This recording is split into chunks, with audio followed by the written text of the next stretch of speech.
Estás en el mundo digital de El Radar del Sol, tu faro en la red. Hola, bienvenidos a El Radar del Sol. Hoy tenemos una invitada especial, se trata de la doctora Natalia Sandoval. Ella en esta ocasión viene en representación de Asodisbar de San Juan de Pasto para indicarnos también la posición que tienen los comerciantes, especialmente de esta zona de las cuadras, que pues se ven afectados sus intereses en cuanto al fallo que en este momento pues está en los juzgados. También vamos a hablar en una segunda instancia de esta temporada electoral. Pues doctora Natalia, qué gusto tenerla con nosotros, ¿cómo está? Muy bien, muchas gracias, encantada de estar aquí siempre en este espacio que ha sido muy generoso con nosotros. Y pues aquí a aclarar muchas cosas que se están difundiendo en cuanto al fallo que amparó unos derechos en cuanto a la acción popular, de la que escuchamos, me parece, en la emisión anterior. Perfecto. Pues doctora Natalia, ¿cuál es la posición desde pues sus representados frente a este fallo que de todas maneras pues tiene unos detalles que afecta, como decía al inicio, los intereses también de quienes han hecho pues de su trabajo un lugar en este espacio de la ciudad? Bueno, yo considero que el fallo es un fallo en derecho, no, digamos, se emitió por parte de la jueza algún tipo de orden en contra de los negocios, sino que la orden es directamente en contra de la alcaldía de Pasto. ¿Ya? Sí. Sin embargo, ha habido como una desinformación, incluso han salido publicaciones en redes sociales diciendo se cerrarán los bares del parque infantil y las cuadras, cosa que no es cierta. Es decir, en principio, la acción popular dentro de las pretensiones que señalaba, pues le pedía a la juez que ordenara el cierre de los negocios a través de una serie de conceptos que pues ya no están en la normatividad vigente y pedía el accionante o uno de los accionantes que se le retirara la licencia de funcionamiento, cosa que desde el año 1991 ya no se puede exigir en virtud precisamente de esta norma, en su artículo 333, que señala que las licencias de funcionamiento están prohibidas, ¿no? Es decir, el comerciante que debe hacer, cumplir una serie de requisitos que acreditan que funcionen legal y debida forma, ¿no? Sin embargo, hay que ver el contexto por el que estos accionantes pues llegan a tal nivel de desesperación que tienen que acudir a esta acción constitucional pues para lograr salvaguardar sus derechos, que nadie pues los está cuestionando, ¿no? Ese no es nuestro trabajo, pero sí, digamos que todo el trabajo que la alcaldía está haciendo por, digamos, presión de estas personas se haga conforme a la norma, ¿no? Ya. Entonces, yo creo que es importante hacer como una contextualización de lo que generó el POT del 2015, el Acuerdo 004, en nuestro municipio. Nosotros veníamos de un POT que era el Acuerdo 026 del 2009, supremamente proteccionista, muy cerrado al tema, porque establecía corredores de diversión que en el municipio no eran muchos. Creo que el más grande era la Avenida Panamericana. Y con unos puntos pues de prohibición, ¿no? Por ejemplo, los colegios, los centros de salud. Lo que se mantiene, digamos, hasta ahora con los 70 metros de distancia, ¿no? Ahorita hablamos de eso y le cuento qué es lo que pasa. Entonces, este POT, sin embargo, ese POT costó 7,000 millones de pesos. Y vino y lo proyecta una persona que hace mucho tiempo no vivía en Pasto, y digamos que desecha toda una construcción que venía con el POT anterior, que nos permitía ejercer un control, porque pues yo lo trabajé, yo fui inspectora de policía en esa época, y cuando nos toca la transición al Acuerdo 004, a nosotros se nos cayeron casi todos los procesos que estábamos llevando por uso de suelos. Entonces afectó la seguridad jurídica de muchos procesos que nosotros llevamos. Porque suponga usted, en enero teníamos listas más de 70 resoluciones para cerrar negocios por uso de suelos. Y llegó el acuerdo 004 del 2005, que ya lo empezamos a conocer en esa época, y nos dijeron no, ahí va a poder funcionar el negocio. Nosotros dijimos, no, pues vamos a poner en riesgo al municipio y se nos van a venir un poco de demandas, porque entonces hay una norma que dice que no, y de repente desaparecen las motivaciones y sale otra que dice que sí. Entonces, esta norma crea un concepto para el que yo creo que Pasto no estaba preparado, que es la mezcla de usos. O sea, antes teníamos una clasificación específica por sectores, residencial, hospitalario, comercial, industrial, que nunca lo hemos visto, pero había.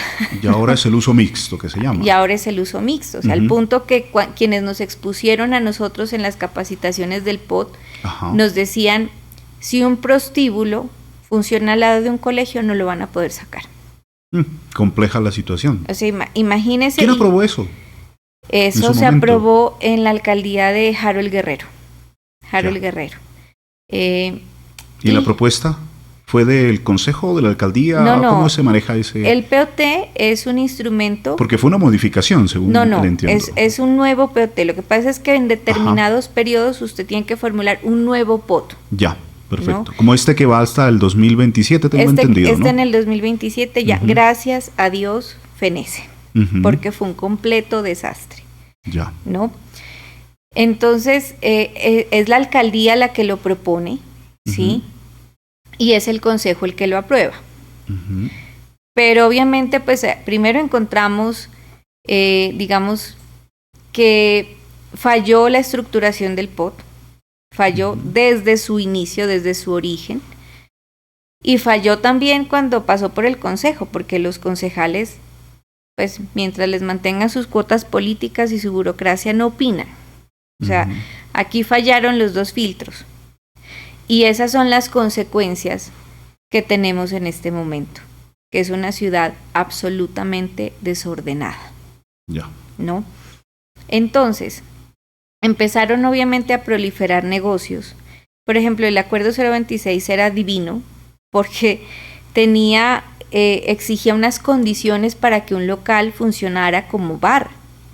La licorera, unas condiciones para ser licorera. Entonces tenían área de funcionamiento. Usted no podía hacer un bar en un lugar de 1x1 o de 2x2, como ocurre ahorita. ¿Sí? O sea, era mucho más estricto, entonces cuando hay unas normas claras, aplicar el control es mucho más fácil. Obviamente, la norma que funcionaba en esa época, que también cambió después, ¿no? Era la Ley 232 de 1995. Entonces, lo que nosotros hacíamos era clasificar los controles. Bueno, ¿a quién le vamos a cerrar por uso de suelos? ¿Y a quién le vamos a exigir unas condiciones para que mitigue su impacto y trabaje sin afectar los derechos de terceros? Entonces se hizo un ejercicio súper interesante en Chapal, en la avenida Idema, incluso en el parque infantil, donde nosotros exigimos insonorización técnica a los negocios, ¿sí? A los que sí cumplían, es decir, sí se podían quedar por tema de uso de suelos. Se les pidió normas de seguridad humana y fue un trabajo muy bonito que se hizo de manera mancomunada con los bomberos de Pasto. Ya. Al punto que ellos eran los encargados incluso de decirnos si esa insonorización que ellos hacían era una insonorización que no lesionaba las normas de seguridad humana, es decir, no podíamos tapar el ruido a punta de panales de huevos. Claro. Porque es el material combustible. Y los negocios fueron muy juiciosos en cumplir con estas condiciones, porque nosotros tampoco fuimos, o sea, o las cumples o te cierro. No, había una gradualidad que establecía perfecto. La misma norma. Permitir un proceso mientras pues se permita la construcción, porque me dicen que es caro, ¿no? El proceso de la insonorización. Es súper costoso, es muy costoso. Sonoroso. Sí. Entonces, bueno, pero cuando, como le digo, vino el POT del 2015, esto se volvió un desorden. Ya. no solamente por la mezcla de usos como tal, sino porque el POT actual fue, digamos, hecho de una manera tan incompleta que la mayoría de para poder desarrollarlo era necesario articular otra serie de instrumentos normativos a cargo de la misma alcaldía. Uno de ellos fue el tema de la regularización del uso. Es decir, el POT preveía que esta mezcla iba a generar unos impactos y los clasificó: el impacto ambiental, el impacto urbanístico y el impacto psicosocial. Entonces, lo que se pretendía hacer con el decreto de regularización de usos, ¿sí?, era mitigar esos impactos. Esta es una cuestión que le voy a contar. A partir de un decreto, según le entiendo. Sí, había que hacer el decreto. Y ya teníamos un modelo anterior que venía del POT anterior, que lo llamábamos decreto de condiciones locativas. Entonces, la idea era trasladar esas condiciones que ya se venían exigiendo a la normatividad actual. Yo proyecté el decreto, lo dejé listo para la firma del alcalde en el año 2016. ¿Y qué pasó?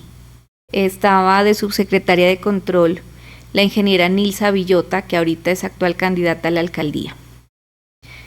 Y ella no dejó que ese decreto se firmara. ¿Cuáles fueron las razones? Las desconozco. Bueno. O sea, nosotros debemos tener memoria y exigir, por ejemplo, a personas como ella, que fueron tan irresponsables con la seguridad del municipio. O sea, mire las consecuencias de su decisión en su momento. ¿No?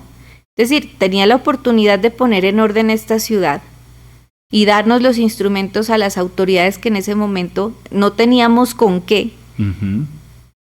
y no le dio la gana. Tremendo. Entonces pensemos, pastuzos y pastuzas, que no solo es el discurso que prefabrican los candidatos para que parezcan santos mientras están en campaña, porque muchos no lo han sido. Y ahí complica la vida no solamente, digamos, de una institución, sino de varias, porque no pueden hacer cumplir, digamos, un respeto a la convivencia que se ve enfrentado con el derecho laboral que pues todos necesitamos. No solamente eso, mire, yo me pongo en los zapatos de la ciudadanía, es decir, tenemos unos vecinos que transitan por un lugar que se vuelve terrible por la noche, ¿no? Sí. Y tenemos estos negocios que hacen una inversión para abrir un negocio. O sea, el arriendo de un local no es barato. Ellos son, ojo, esto es importantísimo, ellos son los que a través de una actividad legal con la que pagan impuestos, porque estos negocios pagan industria y comercio, generan empleos directos e indirectos, pero sobre todo con la venta de licor, hacia muchos no les guste, pues se financia la salud del departamento. Sí. Esa es la gran controversia que hay, ¿no? Contradicción. La contradicción, lo antagónico, ¿no? Pero así es. Sí, eso es la verdad. ¿No? Así es. Entonces, ellos van muy entusiasmados, les tocó aguantar pandemia. Claro. Y salen de pandemia sin que la administración les ofrezca una solución real a su situación y a las de las familias que dependen de ese trabajo, porque es un trabajo, o sea, no es una vagabundería, es un trabajo legal, claro, que paga impuestos, ¿sí? Y resulta que empiezan pues a proliferar estos negocios. ¿Y qué pasa? O sea, por ejemplo, si yo voy a la alcaldía y les digo, quiero montar un negocio, ¿qué necesito? Y allá me dicen, Cámara de Comercio, bomberos, pago de derechos de autor, uso de suelos, informarle al comandante del CAI más cercano que usted va a abrir su negocio. La ley dice que son 5 requisitos. Ya. Y me entregan un uso de suelos, planeación municipal, que me dice que yo puedo ejercer esa actividad en el lugar donde pues estoy arrendando o que sea de mi propiedad.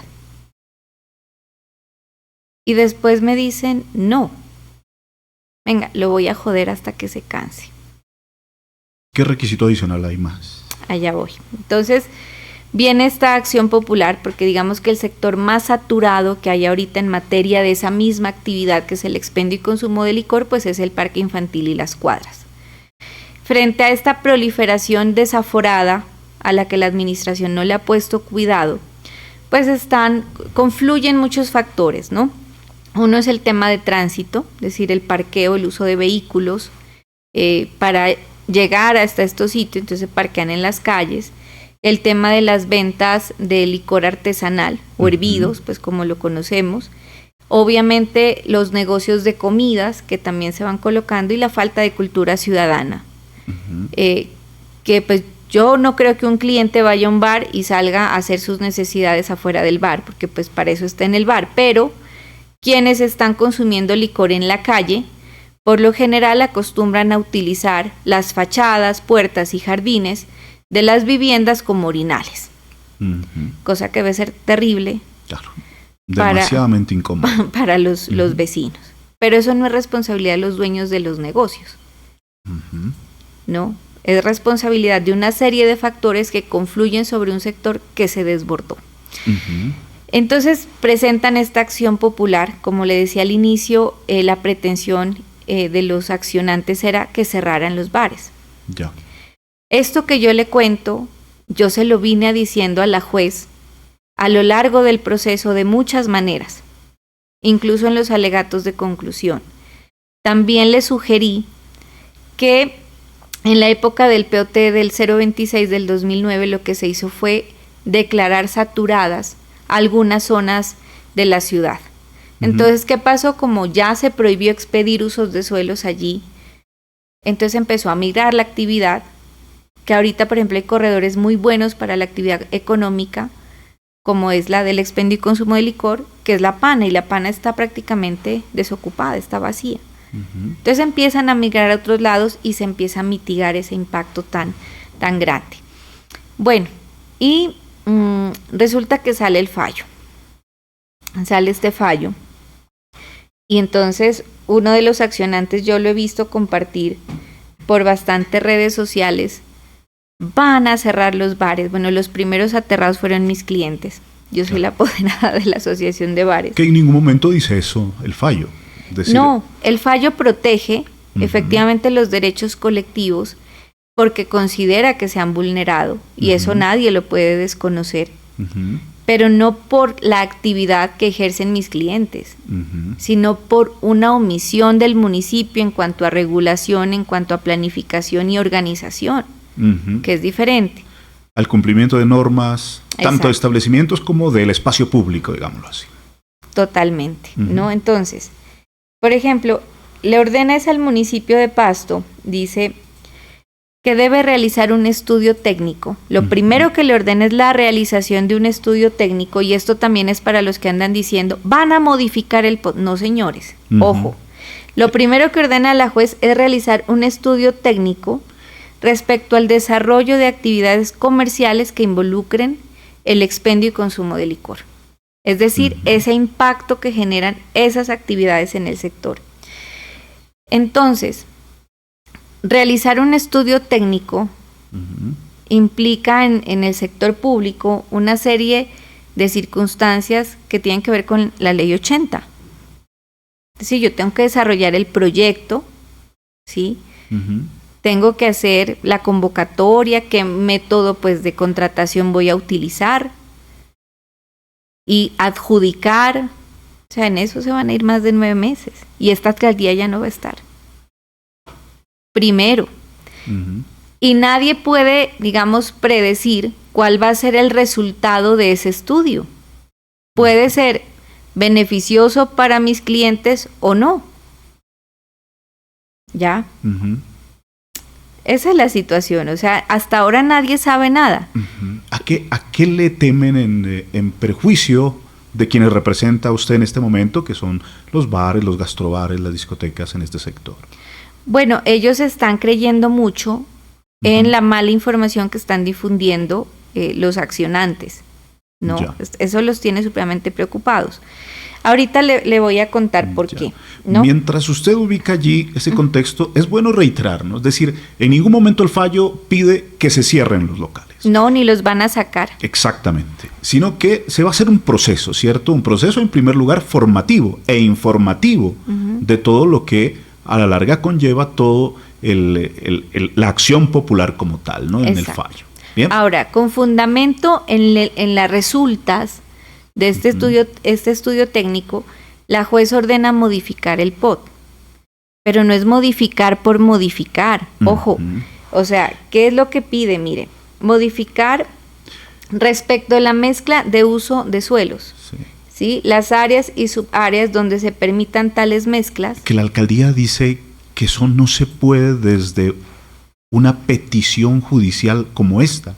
Es decir, una modificación del POT se debe trabajar desde otras instancias democráticas. ¿Usted qué opina sobre esa posición? Lo que pasa es que allí creo que se le fueron un poquito las luces a la juez. Ya. Porque las modificaciones al POT vienen por disposición legal. Y solo se puede hacer una vez, se puede modificar un plan de ordenamiento territorial dentro de su vigencia a través de algo que se llama revisión extraordinaria del POT. Ya. Entonces ahí viene lo complicado, ¿no? Entonces la alcaldía tiene que hacer este estudio técnico, según el resultado tomar decisiones, y esas decisiones, ¿sí?, volverlas leyes, normas. Ya. ¿Cómo lo hace? A través, pues obviamente, de un proyecto de acuerdo que se llame modificación extraordinaria del POT. Y tiene que aprobarle el Consejo de Pasto. No el alcalde. ¿No? Ya. Pero lo que la juez desconoció es que ya hay una petición de revisión extraordinaria de una acción popular anterior. Incluso la alcaldía ahorita está en desacato por eso, donde tenía que incluir el mapa de riesgos por amenaza volcánica, ¿sí? Ya. Que todavía no se incluye. Entiendo. Ahora, supongamos que el imaginario de los accionantes es que al cambiar el POT, los dueños de los negocios que existen van a perder sus derechos. Es decir, que eso va a hacer que el uso que ahorita tienen se vuelve prohibido. Sí, claro, puede pasar, pero se vuelve prohibido desde la expedición de la norma en adelante. Esa norma no va a ser retroactiva porque es imposible jurídicamente que lo sea. Ya. Es decir, que no pueden afectar a quienes ya están allí trabajando. Quienes están allí, constituidos en legal y debida forma, no van a salir. Ya. Es decir, para los nuevos, es decir, después de la expedición de esta revisión, pues si ya esos sitios los vuelven prohibidos, seguramente vendrán los nuevos y ellos sí ya no podrán implantarse. Claro. Pero los anteriores no, tienen algo que se llama derecho adquirido. Y no lo puede desconocer nadie. Bien. Es una muy buena claridad la que nos entrega usted en este momento, y especialmente a lo que se refiere a los negocios en este sector de las cuadras en San Juan de Pasto. Pues la verdad, había mucha preocupación por parte de los dueños de los negocios en San Juan de Pasto, y es bueno que escuchar las dos partes, no tanto quienes propusieron la acción popular, como en esta ocasión están siendo representados por la doctora Natalia Sandoval, pues abogada de los comerciantes.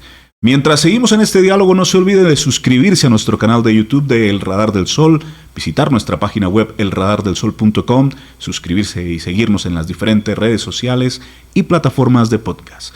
Entonces seguimos en este diálogo, doctora Natalia, en esta representación que usted está haciendo de los comerciantes. Y vale la pena aclarar estas situaciones. Sí, ahora para terminar, pues ya con el tema de lo que tiene que ver estrictamente con los bares, porque la acción popular abarca otros temas como las ventas ambulantes, es que la juez le pidió a la alcaldía iniciar o concluir en un término de 3 meses unos procesos o investigaciones policivas que se están adelantando. contra varios de los negocios que se han hecho pues por quejas de los accionantes. Ya. Entonces ahí también es preciso hacer varias claridades. La primera, que pedirle a una autoridad de policía que en un determinado tiempo tome una decisión frente a una investigación no se traduce en que esté obligado a sancionarlo, porque cada local, cada negocio cuenta con unas particularidades y tendrá que ejercer su derecho de defensa y contradicción. Entonces seguramente muchos van a salir avantes de esos procesos y se van a quedar, ¿no? A ver, poniendo el ejemplo, doctora, lo que acaba de decir. Yo soy dueño de un negocio. ¿Sí? Llega la policía y me pone lo que uno llama el comparendo o la multa, ¿no? Que es lo más típico. En ese sentido, entonces, se seguirá un proceso normalmente y pues no se dará de inmediato cumplimiento. Eso es lo que le entiendo. Claro, es que en la orden de comparendo es una orden, como su nombre lo indica, de comparecer. No es una multa. La multa la impone un inspector de policía. Ya. Nunca un agente de policía, ¿no? Ellos que ponen las suspensiones temporales, es decir, los cierres que le aplican a los establecimientos, ¿ya? Y hay dos tipos de medidas correctivas en cuanto a cierres de negocios, es decir, hay una suspensión temporal que puede ir de 3 a 10 días, esas las pone un policía. Y pueden de ser por distintas circunstancias, o sea, porque encontraron menores, porque no actualizó la Cámara de Comercio, porque no tiene SAICO simple, o sea, por muchos motivos. El Código Nacional de Policía es supremamente amplio en los motivos por los cuales se puede suspender una actividad en un determinado tiempo que en realidad es corto, ¿no? De 3 a 10 días.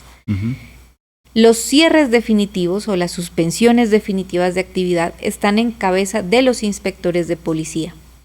Y depende de la causal, puede ser reincidencia, puede ser un proceso urbanístico, o sea, digamos, es el tema de uso de suelos es el que da lugar de plano, inmediato, a un cierre definitivo. Entonces, ¿qué se le ocurrió a Planeación Municipal de la alcaldía? Tienen una lumbrera de secretario. Resulta que el POT dice que las construcciones nuevas deben tener licencia de adecuación. Entonces, para él una construcción nueva no importa que se haya construido hace mucho tiempo, pero si cambia de uso, tiene que la persona, la dueña de esa casa, por ejemplo, si yo tengo un local que lo dispuse para oficina y después lo quiero arrendar para un bar, yo tengo que ir y sacar una licencia de adecuación. ¿Ya? Esas licencias de adecuación las están cobrando en más o menos de 21 o 23 millones para arriba, dependiendo del área del local. Imagínense. De la ubicación del área y ya. Es decir, puedo disponer. Ajá. Pero ¿sabe qué es lo complicado? Por ejemplo, hay locales que han sido bares hace mucho tiempo. Y él pretende que una norma que salió de manera posterior a la implantación de esa actividad en un predio aplique con retroactividad. Pues no. Eso es lo que él pretende. Entonces él no puede, digamos, medir con el mismo rasero a todos los negocios porque cada uno tiene una historia, cada uno tiene una particularidad. Entonces, como le digo, muchos se van a ir y otros seguramente no. ¿Ya? Ahora el tema del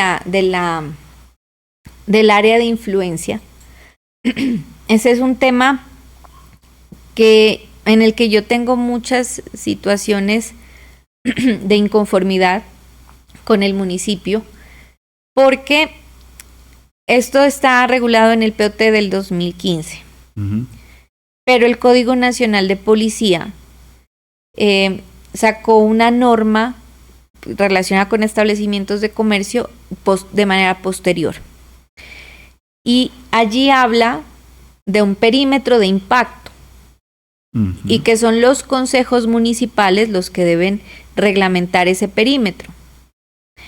Pero amplía la cantidad de actividades que son incompatibles con la cercanía a bares, discotecas, bueno, en fin. Resulta que prácticamente esa norma posterior de mayor jerarquía tendría que haber tumbado la norma municipal. Es decir, esa área de influencia que la fundamentan en el POT del 2015, porque el Código Nacional de Policía les dijo, no, ojo, el perímetro de impacto lo hacen así y eso lo regula el Consejo. O sea que esa norma del POT ya no está vigente por derogatoria tácita, derogatoria expresa. No, sería tácita.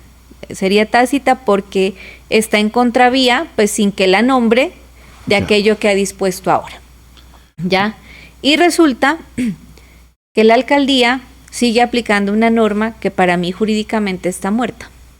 Ya, por el hecho que usted nos cuenta, que hay una norma, digámoslo, nacional, más amplia, nacional, que pues no puede minimizarse, no sé, la expresión a un requerimiento local. Sí, y le dice o sea, la atribución que le da el Consejo Municipal es regúleme el área. Usted me va a decir de cuántos metros va a quedar el perímetro de impacto. Ya. Pero las actividades son estas. Es decir, la saca del POT, es decir, eso ya no se puede plantear en un POT, sino en una norma de carácter policivo que es competencia del Consejo. Pero en la alcaldía siguen aplicando una norma que ya no existe. ¿Ve pues? Para mí jurídicamente. Entonces, ¿cuál es el problema con los comerciantes? Yo se lo digo, esta administración les ha hecho una guerra sin cuartel.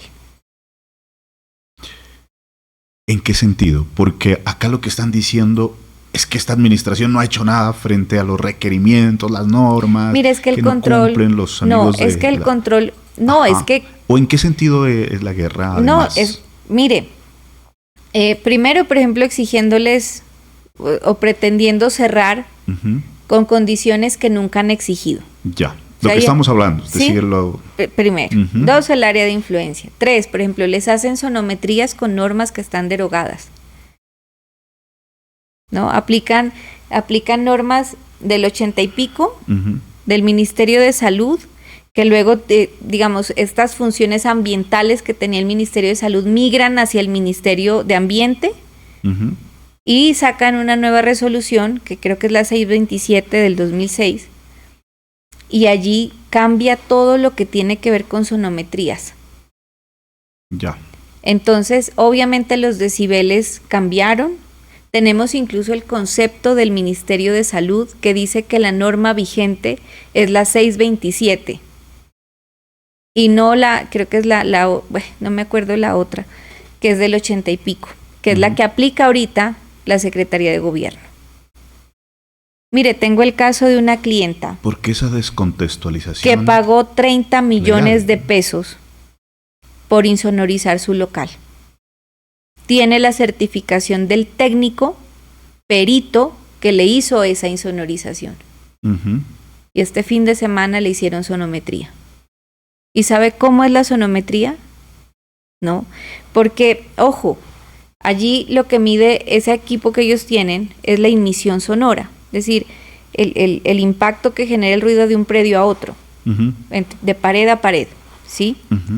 No, ellos lo están haciendo a lo maldita sea, y perdóneme que se lo diga de esta forma, ¿sí? ¿Qué hacen? En medio de todo el ruido que hay en un sector, en un determinado sector en la noche, vehículos pasando, con gente en la calle, la música de los otros negocios funcionando, influye. ¿ya? Ellos no pueden determinar esa variación de los factores que pueden afectar la medición. Entonces esa medición no es objetiva. Claro. Esa medición, obviamente es que hasta el viento le puede afectar a usted una medición.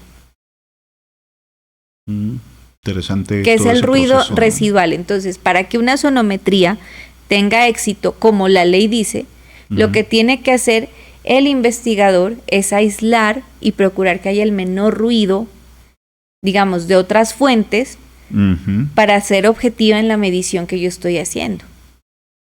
Claro, es decir, que no se podría hacer esa medición durante o en horas nocturnas, por decir algo, cuando está todo el ambiente pues en la zona rosa, especialmente lo que se ha llamado pues con todo el ambiente y el ambiente sonoro, en este caso pues activo, ¿no? Y ahora imagínese la policía confiando en que estas personas están haciendo bien su trabajo, que lo que siguen son decisiones políticas y no objetivas o profesionales, ¿sí? ¿Qué es lo que hacen? Van y se embalan firmando comparendos. Tremendo. Claro, porque es que cuando uno ya demande por las ilegalidades que se están cometiendo, esos procesos de reparación directa o de nulidad y restablecimiento del derecho, también van a implicar a la Policía Nacional, que al final son los responsables de firmar esas órdenes y de sellar los negocios, con fundamento en decisiones políticas, antijurídicas, que la administración ha tomado. ¿Y quién más se ve implicado? Es decir, usted nos aclara que es la policía que debería, y entonces, la alcaldía, si se gana, claro. Y la alcaldía. Y la alcaldía.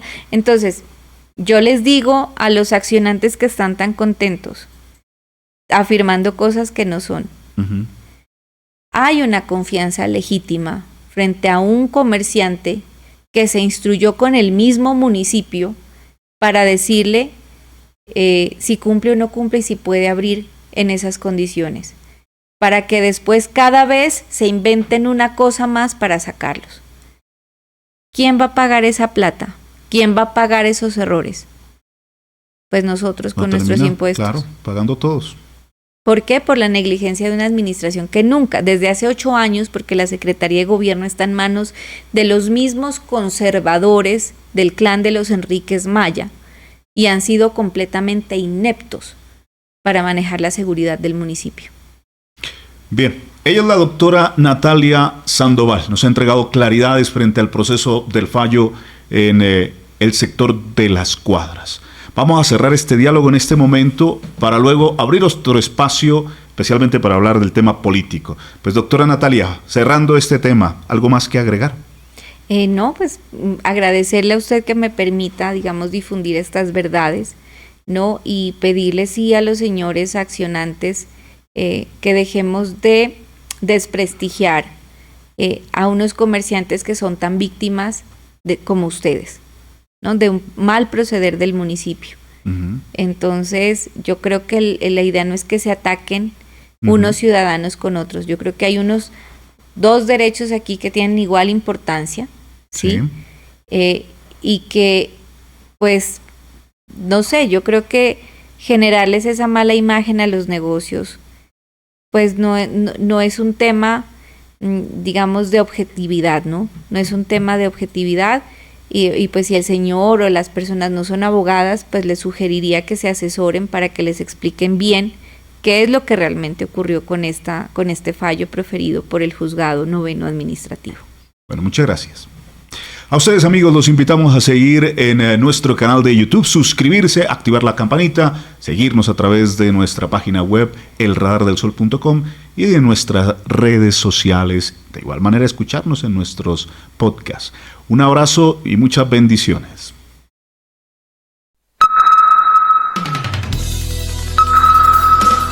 Estás en el mundo digital de El Radar del Sol.